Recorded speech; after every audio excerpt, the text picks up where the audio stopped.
AP Poll Top 25 is here, and to no one's surprise, I have some thorough disagreements with it. So here's my top 25 going into week 5. Honorable mentions include Washington, BYU, Memphis, and some other teams. Notre Dame just missed it. But yeah, here's my top 25. At number 25 is Alabama. I haven't had them in the top 25 since they lost to Florida State week 1. They bounced back against lesser competition. Ty Simpson's looked really good. Number 24 is Arizona State. They come off a big win against Baylor in Waco. Michigan comes off a huge win against Nebraska in Lincoln, Nebraska.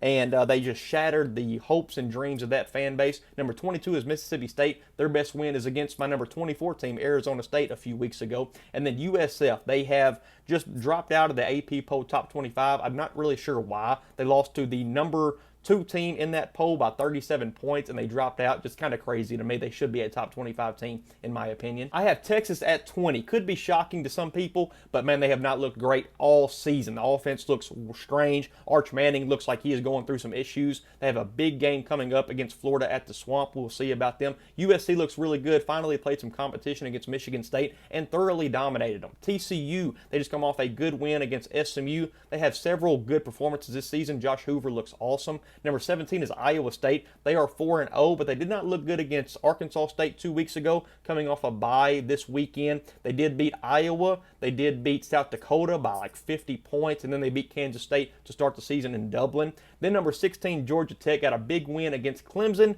but Clemson, don't really know what to make of them, but Haynes King looks awesome for this Georgia Tech team. 15 is Vanderbilt. They just came off a 70-21 victory against Georgia State, their rival from last season, who beat them somehow last year. They also have wins against Virginia Tech by 24 points and on the road at South Carolina by 27 points, I want to say, something like that.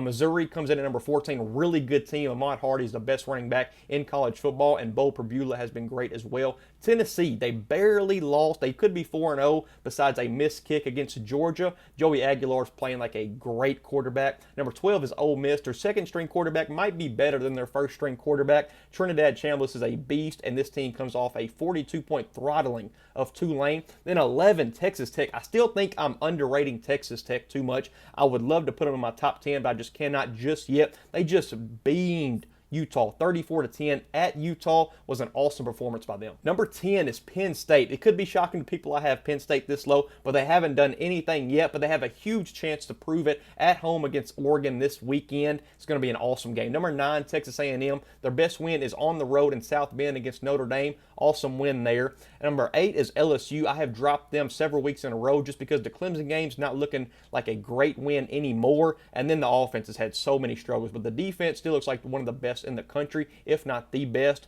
Number 7, Indiana, a 63-10 throttling of Illinois jumps them into the top 7. Awesome performance by them. Fernando Mendoza looks awesome. Number 6 is Oklahoma, another big-time win. They have wins against Michigan and Auburn now, and John Mateer looks like the Heisman frontrunner. Number 5 is Oregon, a lot to prove this weekend on the road against Penn State. They have not beat any good team yet, but they have looked good against every team they've played so far. Number 4 is Florida State, huge win against Alabama to start the season, and have not looked back yet. They look dominated against lesser teams for sure, East Texas A&M, and then Kent State this past weekend. But they have a really good game against Miami in a couple weeks. And then Virginia Friday night will be a really fun game for this team. Number 3 is Georgia. They just beat Tennessee a couple weeks ago last weekend. They were on a bye this past weekend, but man, that offense looks great. Gunnar Stockton's playing like a top 15, maybe even top 10 quarterback in the country, and the defense looks really good as always. But Tennessee did carve them up. That's a little scary,